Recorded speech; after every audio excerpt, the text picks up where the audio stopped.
On Stage is brought to you in part by Golden Crust Caribbean Restaurant, baking the best Easter buns since 1949. Visit goldencrust.com to order online for pickup or delivery today.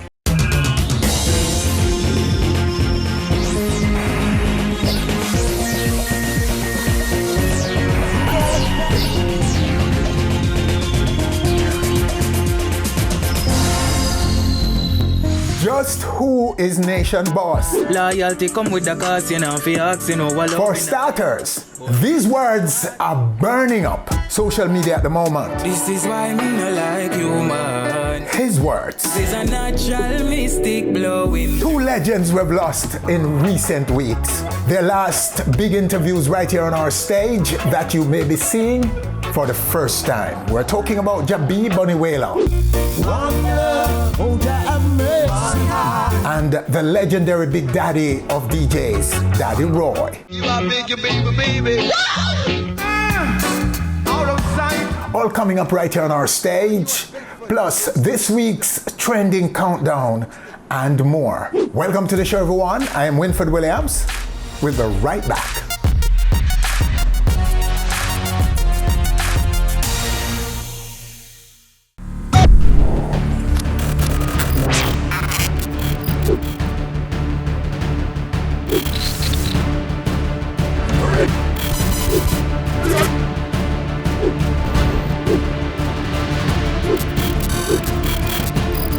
On Stage with Winfred Williams.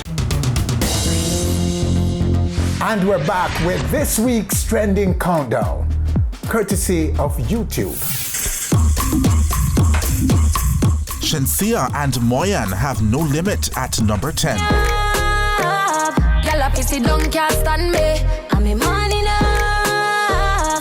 Doja Cat is In These Streets at number 9. Damn, Papa, you a rare read, no comparing. Call Me If, the remix featuring Louis Culture and Tory Lanez, makes it to number 8. Boy can't see me now. Man, gotta call me when them need me round. You Are Not the Father. No, it's not Maury. It's La Lee at number 7. You know, pick me every season. You want your man cause I can please him. And Giveon with Heartbreak Anniversary is this week's number 6 song. Starting off our top 5, it's Gold God with Squaddy. At number 4, it's The Late Father God with Jagide. Then we must go through the gate. Beres Hammond and Popcorn with God Is Love is this week's number 3 track. Stereotype man, true man block. See the enemy, I set them trap. Almighty, I push them back. Hey, just fear no evil as you go. While Incline takes Revenge to number 2. And at number 1, Intense and Governor are Public Enemy, number 1. Them can fight, but them can't go around the greatness.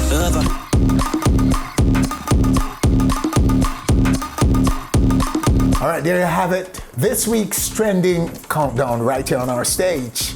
Next, who is nation boss? That question will be answered. When you see me, I so looking like my last year. And later, Daddy Roy and the legendary Jabi Bunny Wailer.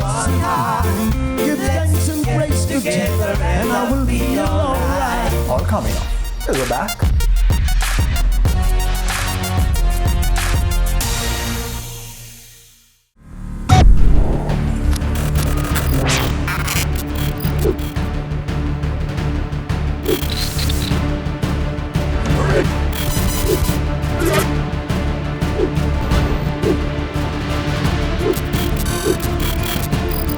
On Stage with Winfred Williams. On Stage is brought to you in part by Golden Crust Caribbean Restaurant, baking the best Easter buns since 1949. Visit goldencrust.com to order online for pickup or delivery today.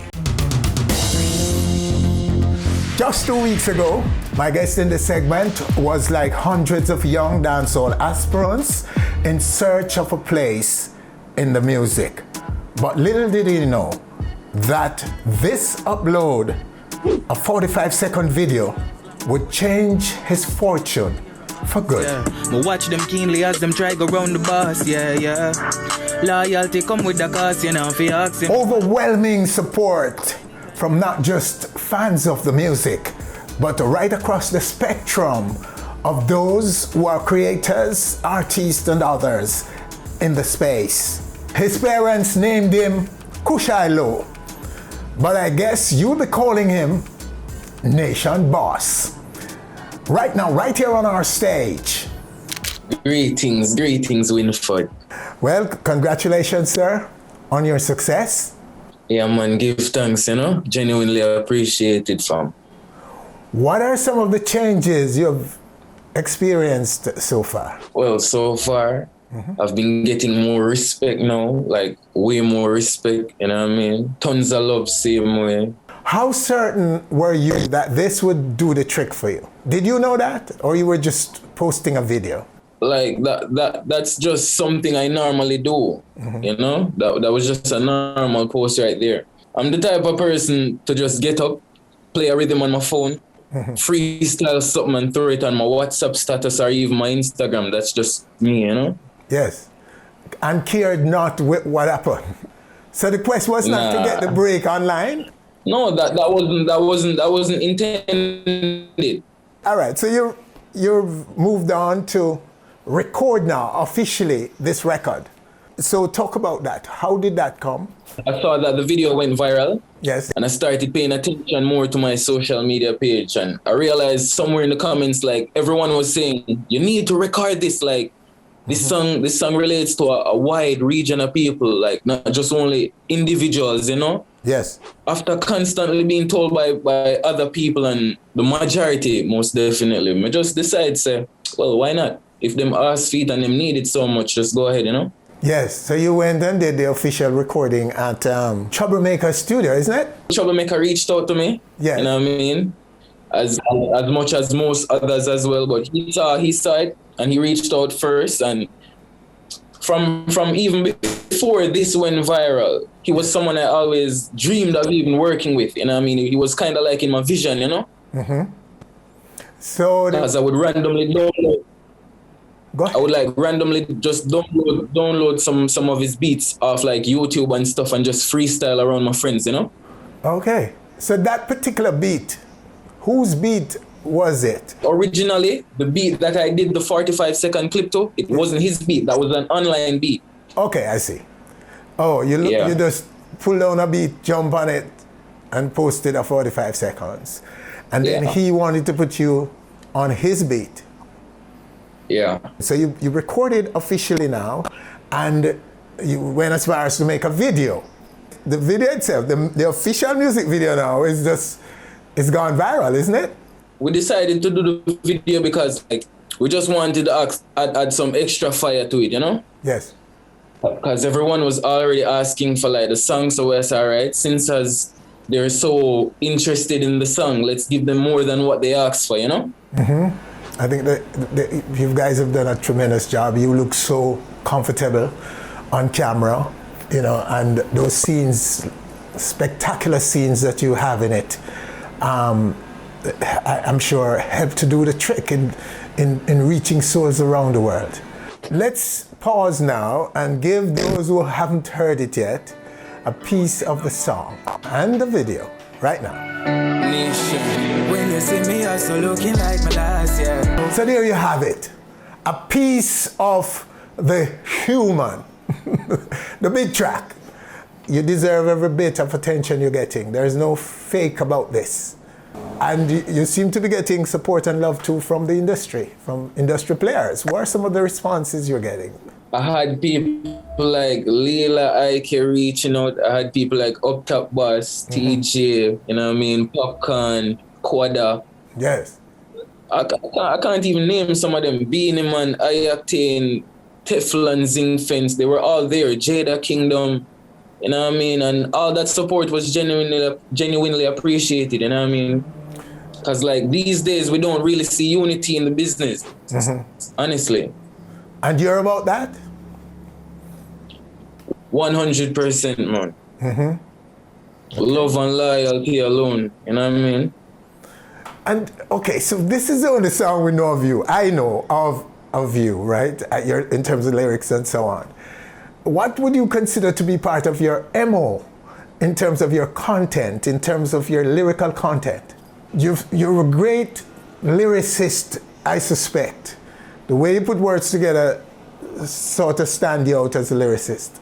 Am I correct? Yeah, most definitely. Yes. All right, so let's go back to your roots then. You migrated for a while from Jamaica. You were born in Spanish Town. Yeah. At what age did you leave Jamaica to go to Barbados? Like about a year and 8 months old. Really? And lived there for how long? Lived there for like roughly 10 years. Yeah, man. So you're a Bayesian? Kinda. Well, kinda, you know what I mean? So kinda. Is it because of your parents, both parents, one parent? How? All right, so that was due to a early separation. You know what I mean? Between Mother the and parents? father. Okay. Yeah, between And which one did you go to Barbados to live with? my mother. Or your mom? Has to be, Yeah. eh? Boy, the mommy there, without them, I don't know what would have happened to this country, my friend. Okay, so you were like a passionate writer of lyrics. Musical lyrics, dancehall lyrics, just general lyrics, poetry, what? General lyrics. I'm just a good writer overall, you know? Yes. So you would always be expressing yourself. Through writing. Okay. But were you considering a career in music at that time? Not really, you know. Like, it was just all love for me. I grew up with a love for sounds. Like, I'm the type of person to listen to instruments over and over, like dissect rhythms and listen to instruments separately, you know? So music was always the in thing. Growing up, I listened to way more different genres than you could have imagined. Not only dancehall, even opera. Yes. How would you describe your listeners at this point, your fan base? This exploding fan base, it's happening so fast that I don't know if you have time to take a look at the demographic construct of your fan base in these few days or weeks since you started to get love. Are you able to look at who they are and what they're saying? Like, no, I can't. No, it's not that easy. Okay. So, my friend, well, you have all the time in the world to do all of that. And so where do you go from here now in terms of recordings and your career plans right now? Well, presently, I'm just observing the moment, but there's definitely way more in store. Yeah, there's chapters to be shared with the world from me, you know? Chapters? Wow. Where in Jamaica are you located now? Okay, so I currently live in St. Anne, a small village named Davistown in St. Anne with my mother. Okay. So you're breathing the good country air. And you have a sense of clarity that maybe we on this side of the island don't have out there in the countryside. And I think that is coming out of your music, my friend. More of you we would like to see in the business. We don't want to compare you with anyone or put you under any pressure about where you go as one who is expressing yourself. But we like your consciousness about lyrics and the passion with which you do music. Your mom, how is she responding to all of this? My mom, now, when it comes to me, because I'm the last child for her, she's very emotional when it comes to me. So this right now, it's all joy, man. It's all joy, you know? Siblings and so on? Everyone's astonished right now. Everyone's just... They knew my struggle, you know? They knew what I've been through. They knew where I've been in life. So it's just like everyone's just happy right now. So they're brothers and sisters. So right now you have a very stable, supporting family around you. Most definitely. Well, you know, Nation, and that name though, you need to explain that for us. Your name, Nation Boss. Nation Boss, no. That was from like high school days, you know? Mm-hmm. I used to freestyle back in school and things, so it was always this artistic thing where everyone said, yo, you need to label your thing, you know what I mean? So it was native at first. Because you never have this artist thing about it to me. It is just plain. But it always powerful from a very tender age as well. Even being the smallest, so I just formulate everything into one and say, well, all right, Nation. Mm-hmm. And I've always been dealt with as a person with boss qualities, so the boss never far off. Boss qualities, you're blessed with that. Explain that. Okay, so without being aggressive or even trying to proclaim any form of ruling over anybody, I was the type of person where just respect carry me through. Right through. Mm-hmm. I was very respectful, so my respect around even elders and people older than me, it forced them to respect even me as a juvenile too. Yes. As it said even in the song, hard to big them take you for a fool. I was the person to sacrifice my happiness for everybody else happy, you know? So, yeah. This song is true to your life, isn't it? Really, really true to you. Yeah, man. Really, really true, man. No fiction. Yeah. Well, my friend, this is such a pleasure to have you on our stage, to hear from you at this point of your career. We have no question then that you will be going big places in the world. You will be out there representing us, all of us, and will be bringing back glory to all of us. And again, that's no pressure on you.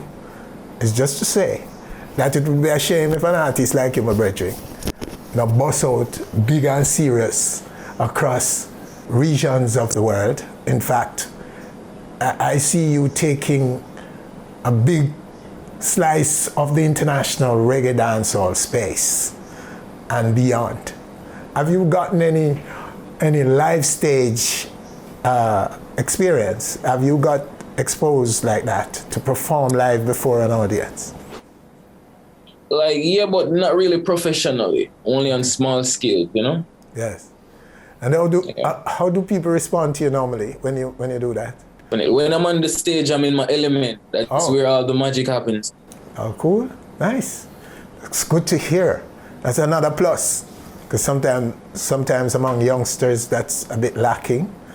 And every time we see a new artist with that ability, we're excited because of so many of them who have come forward. Very good lyricists and all, and good music, but cannot deliver live performances. You know, so it's good to hear that. Yeah, man, most definitely, man. Well, Nation Boss, we drill you no more, sir. All that's left is to thank you again for sitting in with us and sharing your story with us. The honor is mine, man. Blessed love. And much respect to all the people in your community in St. Ann, all our fans out there, and all of those who are literally promoting and listening to you around the world. We say, continue, please. This artist deserves your love. Yes, man. Give thanks, you know? Give all thanks, right. man. I just want to say to all who are supporting, keep supporting, keep being real, stay loyal and true to yourself, man, because that I could bring with you this world and this time we live in, you know? All right, so from Nation Boss to two legends in our music coming up. We're talking about the legendary Jabi Bunny Wailer and the big daddy of DJs, or dancehall for that matter, Daddy Roy, coming up right here on our stage.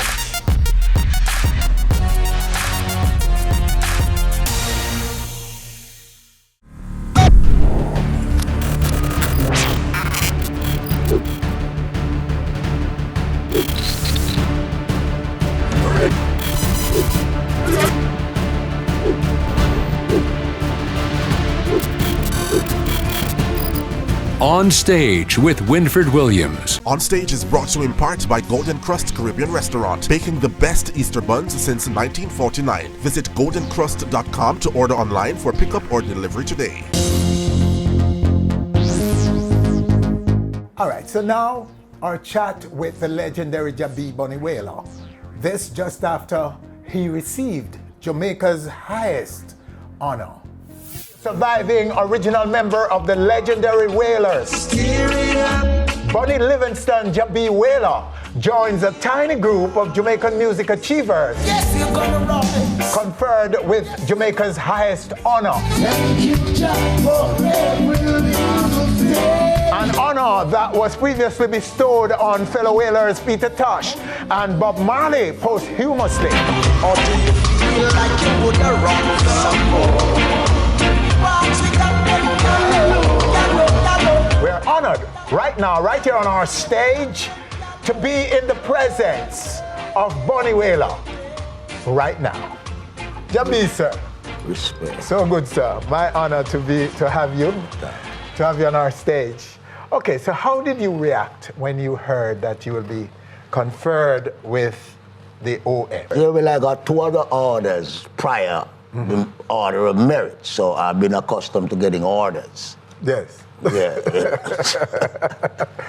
So what does it really mean to you, though?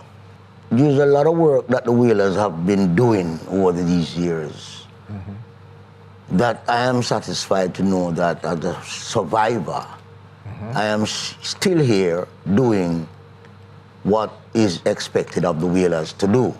I know that Bob left us a legacy that is eternal.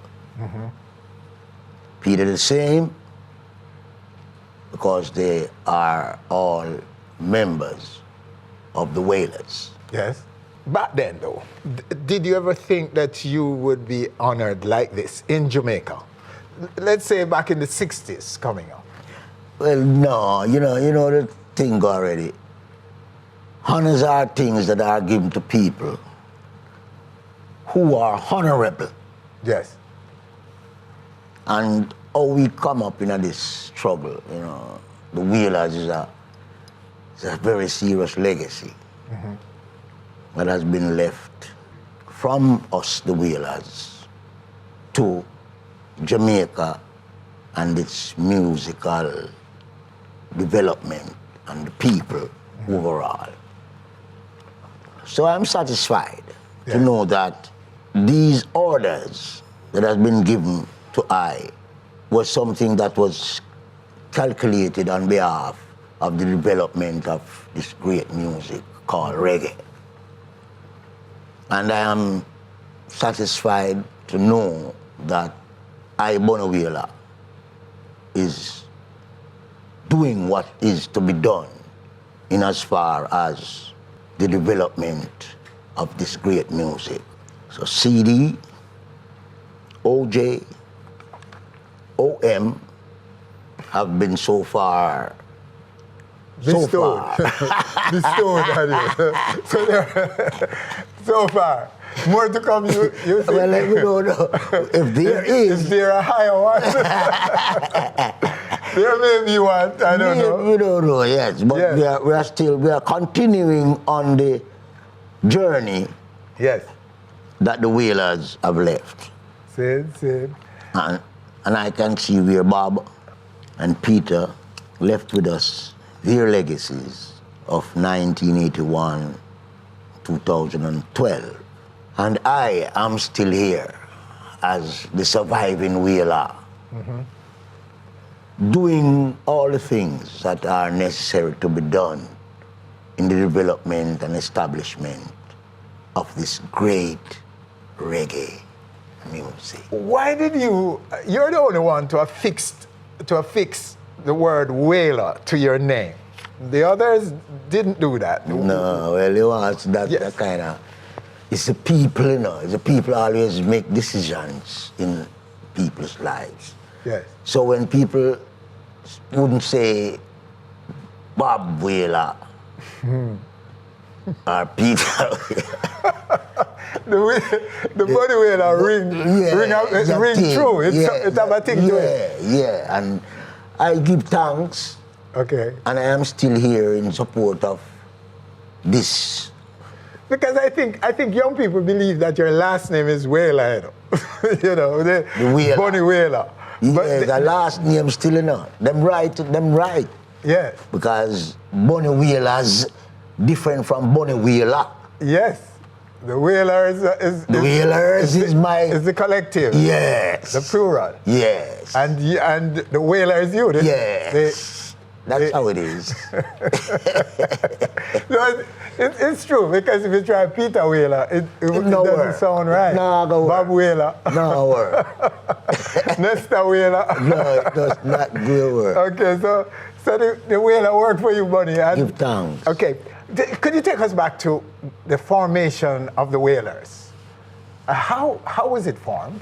Well, the Wailers was a group which started in Trenchtown. Yes. And we had our tutor, Joe Higgs. Don't know, Joe Higgs, yes. Member of Higgs and Wilson. Well, he was the one who really trained the Wailers into being a 5-membership group. Okay. Myself, Junior Brathwaite, Beverly, Kelso is a lady, Bob, Robert, Peter made up the 5 members of the Wailers. The full aggregation was 5. When it was formed? Yes, 5. Formed with 5 members. But the founders, was it 5 founders or 3? Well, it turned out to be 3 because members left the Wailers. Okay, but the original was 5. And trained by Joe Higgs. Joe Higgs. Yes. As 5, and you started out with 5, but it turned out that only 3 were left. Yes, to be the 3 members of the Wailers. Okay. And we will always be remembering Beverly because she's alive, but she's not involved in music. Okay. But she has been a member of the Wailers. So she's also a surviving member? Yes. Okay. But when we use terms like the only surviving member of the Wailers, are we incorrect or what? No, it's all right. People will say what people will say. Yes. But it's not the only surviving member. Beverly is also a survivor. Is also a survivor.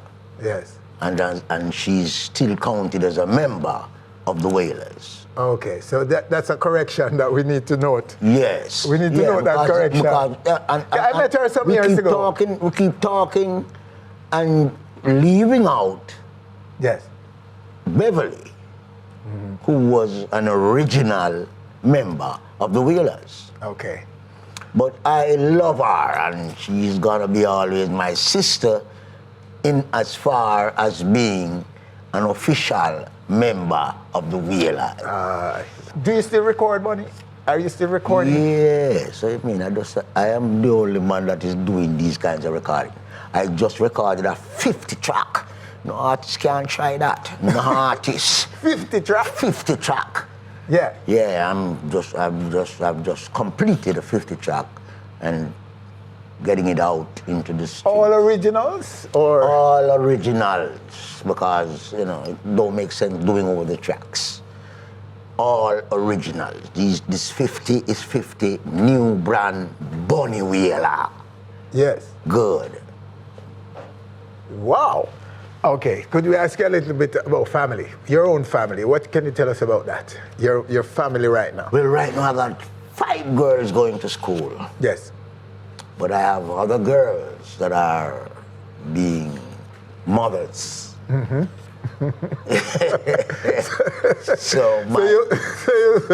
So there are Wailers kids. Yes. Out there who are still in school at school age. Yes. And there are others who are mothers. Yes.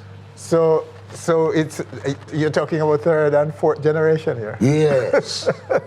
And we don't know what might happen first.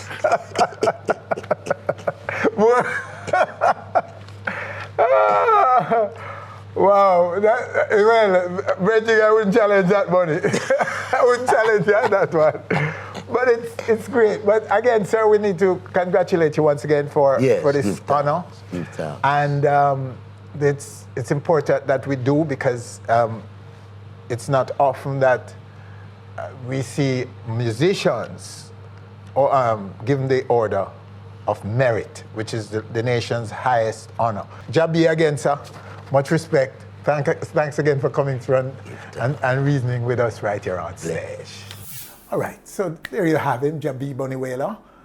quite a comedic gentleman he was.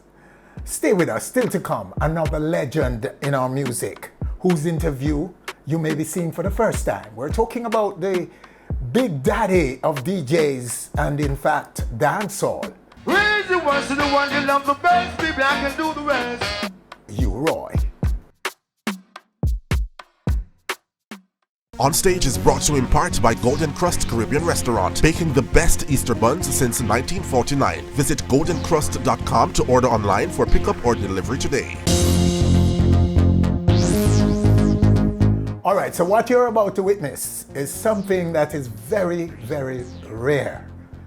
A sit down with the legendary Big Daddy of DJs,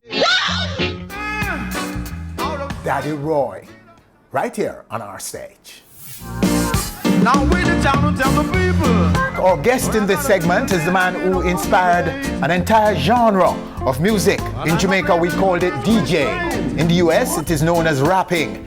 And we're talking about no other than you, Roy, aka Daddy Roy, right now on stage. Daddy Roy, welcome, sir. Respect, sir. Yeah, respect. Now, we read the other day where you were expressing concerns about the behavior and the attitude of the now DJs in the business, Daddy Roy. Could you talk to us a little about that? First of all, were they quoting you correctly?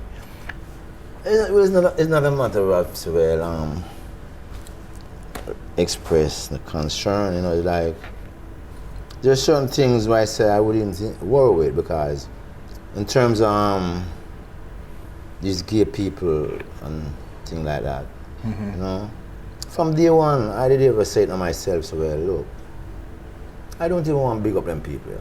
I don't want to mention them people in my music and things like that, because, hey, them do their own thing. Yes. And I do my own thing. And as long as you don't bring your thing in my quarters, everything cool with me. Yes. That's what I try to say, So it's like, I say, it's like, you don't really necessary this. You hear this man forgot this one and ban him because, and you say something about some gay people and I'm thinking, I'm really sorry to go away there, because you shouldn't go away there from day one. Yes. You know what I mean? You're saying there's no need for DJs to be mentioning gays in their lyrics or talking about bashing them and all that. No. So your advice to the DJs now is, what would you say to them now? Just allow them. Don't nothing to say to them. Make them do them thing. Look, bottom line is, every man get paid according to them works. Yes. I'm not gonna get paid for your works, neither you gonna get paid for mine. So why I mess with you for that, you know what I mean? Yes. Yeah, I'm sorry to say some man get involved, because this is like a thing where you get carried away. DJ, I'm up on the mic and I'm say certain things, and I'm get carried away with certain things, certain lyrics and things, because in other words, I put it as lyrics, But it's like some people take it very serious. The DJs big up the gun a lot. Yeah. Now the dancehall, Daddy Roy. Big up the gun and, and the whole thing of gunmanship and, them thing. We check your music, you don't have that kind of stuff in there. What's the difference between now and back then in terms of that? Violence was around, we know, in Jamaica them time. And ratchet knife and rude boys. But the music wasn't so laced with it. Why the man have to deal with it so? Them time there was ratchet. Yes. And now it's guns. Rude boy used to talk one and two things about them ratchet and stuff like that. Like you have Bob sing a tune him. Rudy come from jail because Rudy get bail. You heard the tune? Yes. Yeah, and you have Desmond Decker them sing another tune.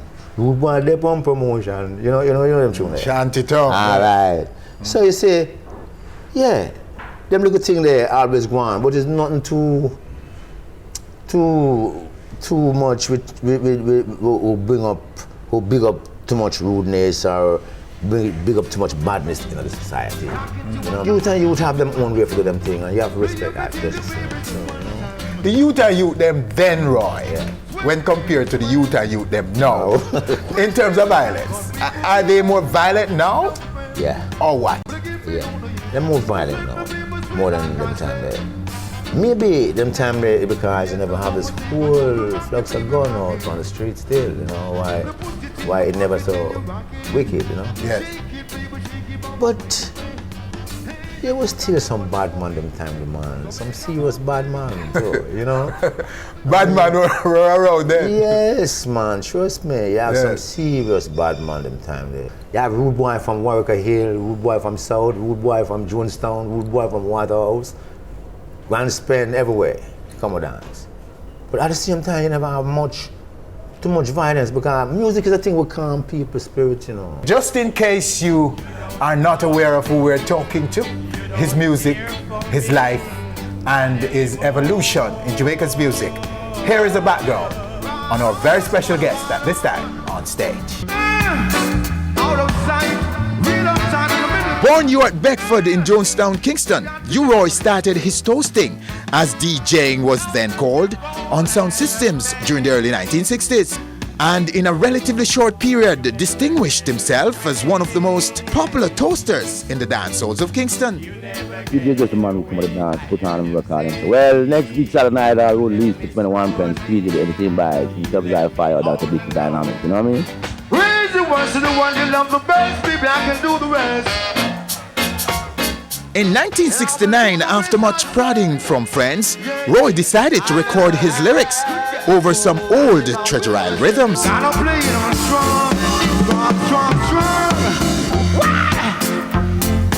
The result was the birth of a phenomenon. By the first quarter of 1970, U-Roy held the top 3 spots on both RGR and JBC radio stations with Wake the Town, Rule the Nation, and a monster called Weary to the Ball. The whole nation was dancing, spurring a number of imitators. People like I-Roy, Big Youth, Prince Jasbo, Dennis Al Capone, and Scotty were just some of the DJs he spawned. You have some little imitation producer. Once them hear certain thing are going on with certain singer or DJ, they want to bring someone where can do something as close to them as close can be. Such was the imitations, though fans could hardly tell the difference between the imitators and the originator. Frustrated by the confusion, U-Roy withdrew from the scene in 1972. In 1975, Roy resurfaced with an album called Dread in a Babylon and immediately reclaimed this place at the top of the pack. Another album followed in 1976 titled Natty Rebel. Natty Rebel, which carried the unforgettable single Chalice in the Palace, went platinum in Europe, pulling U-Roy and DJ music on the world stage. With modesty, really wanna have a chat with you. But I come down your punish, so lick up the Chinese wanna rubber with your majesty. During the late 1970s, U-Roy owned and operated King Sturgav, one of the most popular sound systems on the island. Roy's home in Cockburn Pen, where Sturgav was based, became a college for aspiring DJs. Man, I wanna give your face a rest. Raise the ones to the one you love the best, baby, I can do the rest. From Yellowman to Beanie Man, Shabba Ranks to Bounty Killer, Shaggy to Sean Paul in Jamaican dancehall, and Run DMC, MC Hammer, Snoop Dogg, Puff Daddy in American rap. U-Roy is the originator, the godfather of toasting on rhythms. All right, there you have it, a brief background on York Beckford, aka U-Roy, the originator and the man who inspired an entire genre of music called dancehall in Jamaica and rapping in the US. He's a very special guest right now on stage. Roy, are you still recording, by the way? Yeah, man. Still do that, you know. Look, it's like Jack give me this and say, look, this is your work now. This is your job. So you're going to have to do it until I tell you to stop, you know? Yes. It appears that you're getting even more mellow in this time than you were back then. And the last time we saw you were on top of your game. What is it that is make you sounding so good at this stage of your career? Well, maybe the longer you've been in this business, it's like you get more professional towards what you do, you know? And maybe that is one of the things, like, because me used to be very shy. Until now, I'm still shy, you know? Yes. But most time I leave the shyness there, backstage or outside or something. And just know, say, this is you have this work to do, you have to go out there and do that. So go on and do that, you know what I mean? So you left the shyness backstage and you go on stage and you give it, you make the people dance and scream and shout. That is right. Talk to us about your youth when you were a child. When did you start wanting to do this thing called music? Look, like from my age of like maybe 10, 11, I've been in my bathroom and make up noise and noise and you go on there and boy, stop the noise. There's so much noise in the place, you make up so much noise and stuff like that. But look, this is what I love best. Granny don't even know this is what I love the best.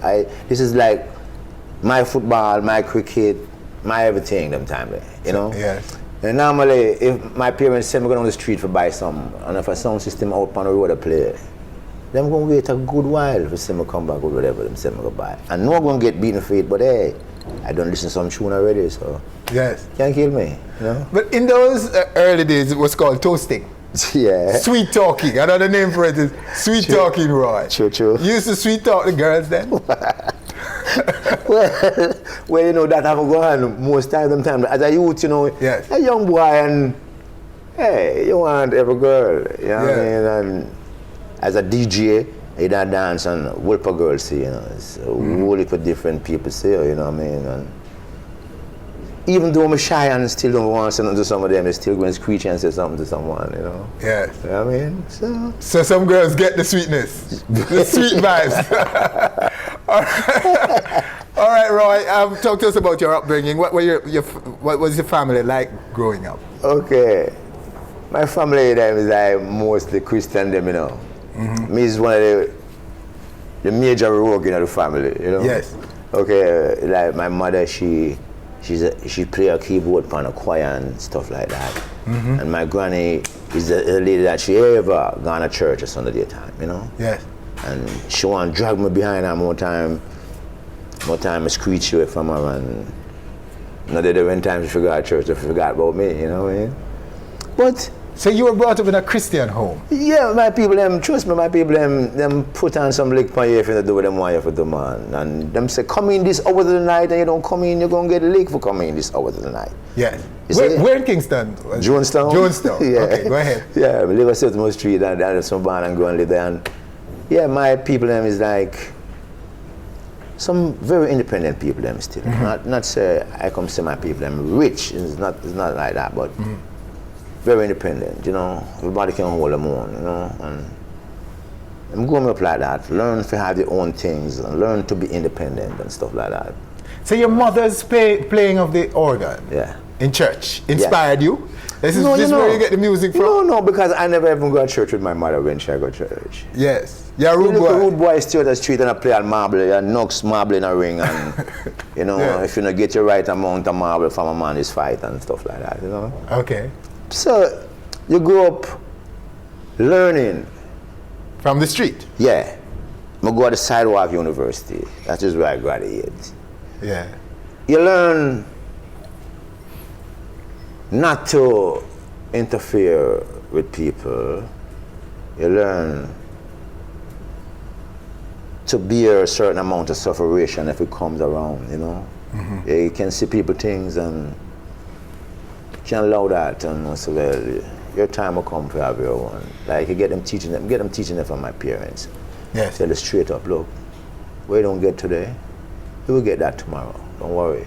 You know? Where did you go to school, Roy? I go Denham Town School and I go St. Albans. St. Albans School is the school right below Rima. Yes.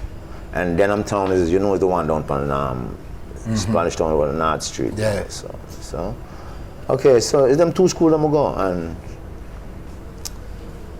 anytime I leave my house and tell you I go to school, don't worry, I don't school. You're at school? I'm at school.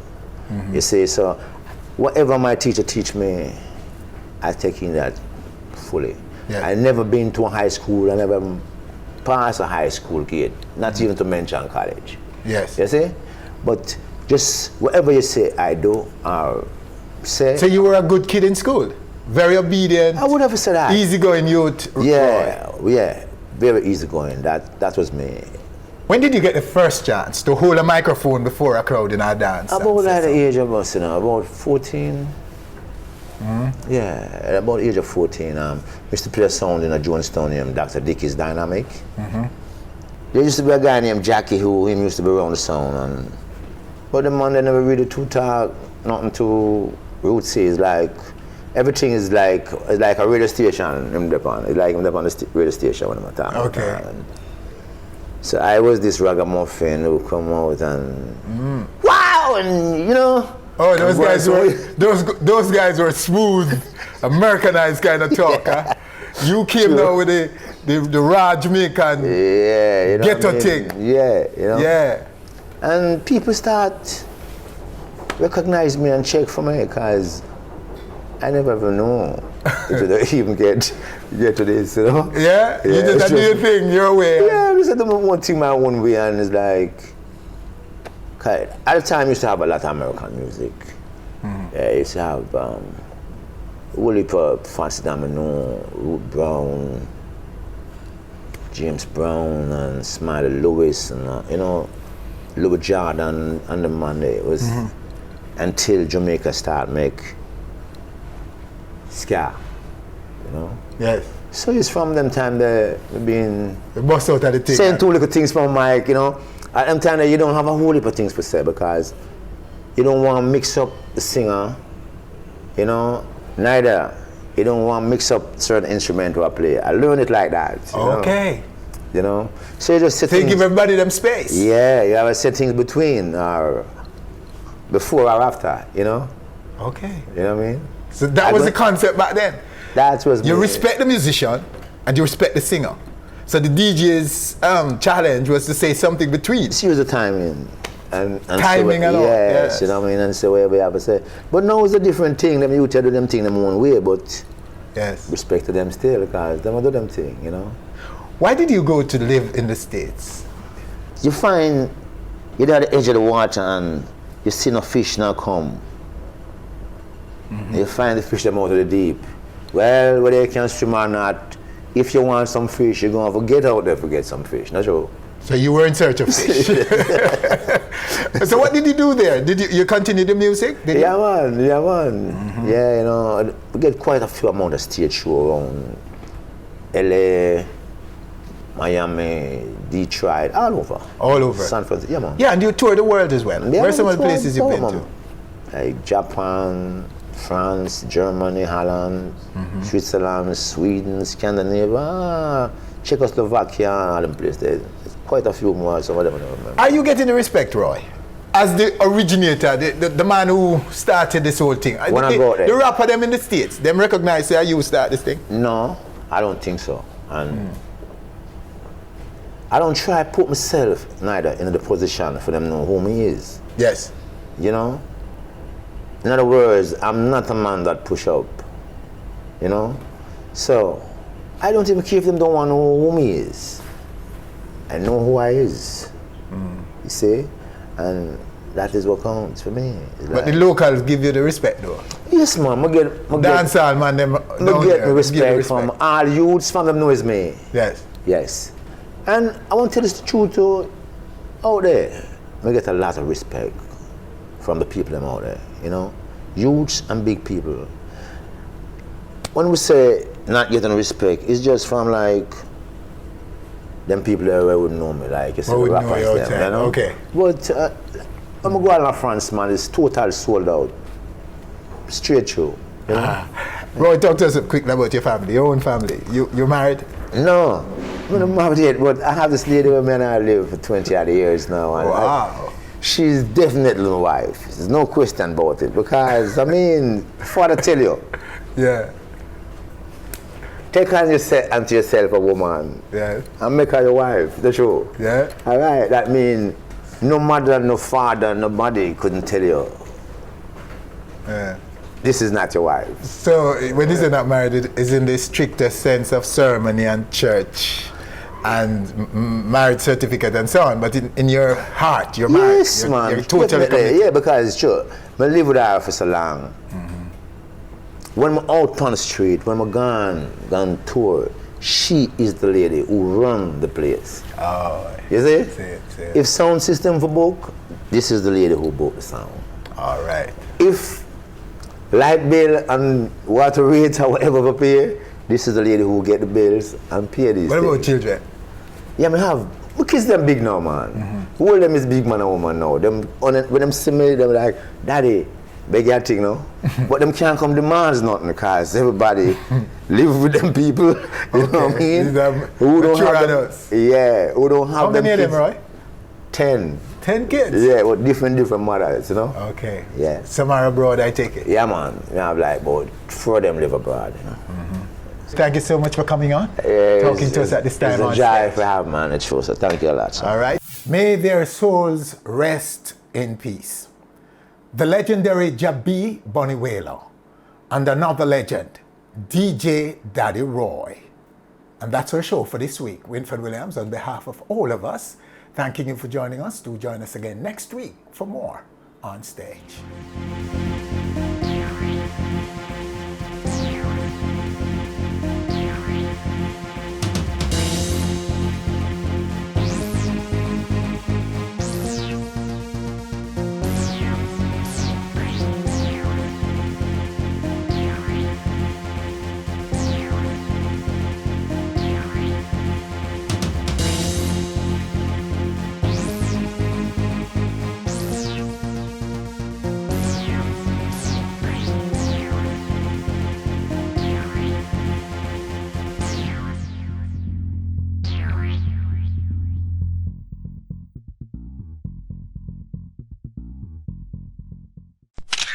Thanks for watching our video.